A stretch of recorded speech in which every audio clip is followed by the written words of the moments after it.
Esta es una producción de Grupo Fórmula. Y bueno, pues el lunes iniciamos una conversación con Eunice Rendón, básicamente sobre la situación de los migrantes ahora en la era Biden. Pero me parece que a ambos, Eunice, nos tomó pues por sorpresa, como a mucha gente, lo ocurrido allá con Victoria Salazar en Tulum, que de hecho hoy dedicas a ello tu columna. Y lo menciono no, digamos, para meternos exclusivamente al caso de Victoria Salazar, pero es que cuántas veces señalamos con el dedo hacia el norte, cuando la verdad hay otros dedos apuntando hacia el sur, porque la condición de los migrantes en nuestro país es un infierno. ¿Cómo estás, Eunice? Muy bien, buenas tardes. Gracias. Bueno, pues retomando la conversación que teníamos, Eunice, y lo que planteaste sobre las condiciones migratorias que está ofreciendo la administración Biden, quisiera retomarlo y compartirlo con la audiencia. Pues mira, efectivamente, como hablábamos al inicio de la semana, sigue siendo un tema, creo, muy importante y va a seguirlo siendo por mucho tiempo dentro de la agenda hasta que se resuelva el tema del título 42. Me parece que ese y el tema de la niñez migrante no acompañada, el tema más urgente de atender para ambos gobiernos, porque, como decíamos, ha aumentado el flujo migratorio hacia Estados Unidos a partir de abril. Durante enero tuvimos cerca de 74,000 detenidos en Estados Unidos por la patrulla fronteriza.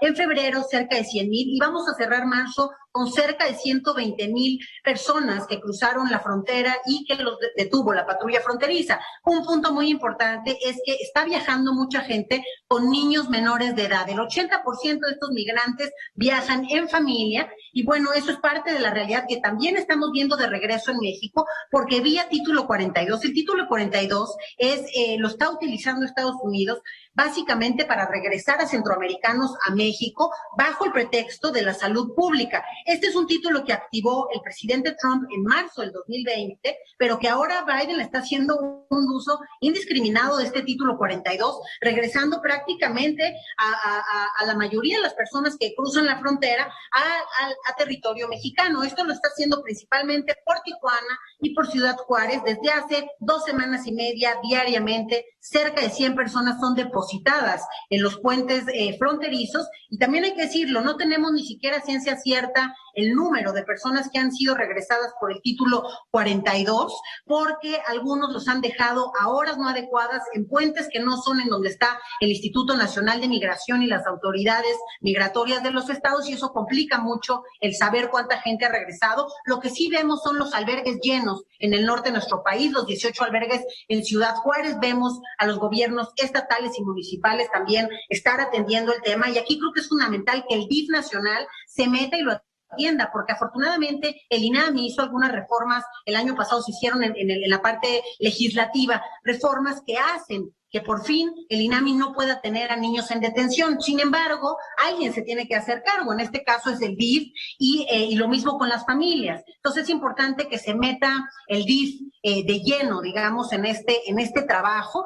Y por el otro lado, lo que decíamos, estamos viendo pues varias violaciones a los derechos humanos de los migrantes en México. El caso de Victoria, pero también lo vimos con el migrante guatemalteco, con el tema de los militares. Entonces, y el tema de fondo aquí, que creo que no se ha hablado tanto, es decir, sí es el tema de la política migratoria, pero por ejemplo, en el caso de las mujeres, son vulneradas en todas las caras del fenómeno migratorio. En el lugar de origen, por ejemplo, Victoria salió huyendo de El Salvador prácticamente por el riesgo a perder la vida, se le da una visa humanitaria. Entonces, en este caso, la autoridad migratoria, que es el INAMI, cumplió con darle esta visa humanitaria, pero quien incumplió ya es el país de acogida, es decir, México, y en este caso las autoridades policíacas del estado de Quintana Roo, que finalmente, en lugar de cuidar a esta mujer como era su responsabilidad, no solamente no la cuidaron, sino que además la mataron, la asesinaron, y aún después de muerta siguieron agrediéndola. Entonces, esto creo que es lo más grave y nos debe llevar al punto principal, que es el sistema de seguridad y la formación policíaca en nuestro país. Hoy tenemos un programa rector de profesionalización que ni siquiera ha sido actualizado. Es un programa que le toca al Secretariado Ejecutivo del Sistema Nacional de Seguridad Pública y al Consejo Nacional de Seguridad reformar, ampliar y sobre todo dar prioridad a los temas de proximidad, de cercanía, de perspectiva de género, de trabajo con poblaciones vulneradas, porque finalmente estamos poniendo autoridades que no tienen conocimiento de eso. Del programa de gradualidad de la fuerza, porque me parece que eso en una primera instancia es lo que falla aquí. Es amplísimo, digamos, lo que se tiene que capacitar a los policías, proyecto que inició, me acuerdo, ¿no? Porque periodísticamente seguí el caso desde el sexenio de Felipe Calderón, algo todavía se continúa en el de Peña Nieto, pero nunca llegó realmente a cumplirse el 100% de la capacitación. Recuerdo, José Juan, a ver si tú te acuerdas, pero era María Elena Moreira quien seguía ese proceso de capacitación y daba las cifras de cuántos habían actualizado y cuántos no. Pero bueno, en fin, sí, un punto muy importante. Ahora, Eunice, aprovechando dos comunicaciones que tuvimos y tu presencia en el estudio, estábamos hablando de la vacunación para mexicanos en los Estados Unidos y todo. En grupos de migrantes, ¿qué medición, si es que existe, qué reportes se tienen, si es que existen, de contagios por pandemia? Porque el hacinamiento, ya sea en vagones de tren, en las caravanas, en los transportes, en los autobuses, es considerable. ¿Cómo se mira y cómo se atiende el fenómeno de los contagios para la población migrante, para quienes están en Estados Unidos o quienes vienen ingresando al país?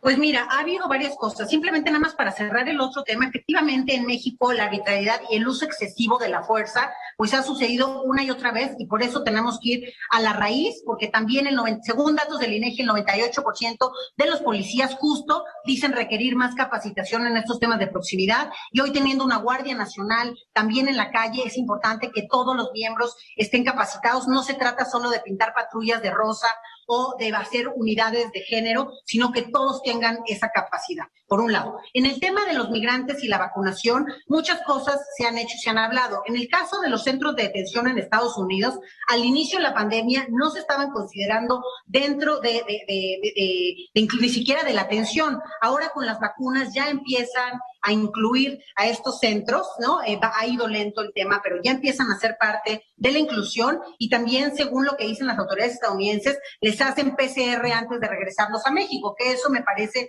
que puede ser una mentira, porque al final, con el pretexto de las pandemias, los sacan, pero dicen que les hicieron PCR claro, y que no tienen COVID, entonces no viene al caso. Y en el caso mexicano, afortunadamente, la verdad es que ha habido pocos contagios en los centros de detención migratoria. Hubo, a partir de varias resoluciones, se liberó a muchas personas y bueno, los contagios han sido bajos, pero en el tema de la vacunación, pues todavía, hasta donde yo sé, no los tienen incluidos a los centros de migración, que como bien dice, son centros de hacinamiento, pero lo que sí es que creo que ha habido cuidados necesarios para que no se expanda el contagio, y lo mismo con los centros que son de sociedad civil, los albergues, al menos los que me ha tocado visitar, cuando han tenido algún brote lo han controlado y afortunadamente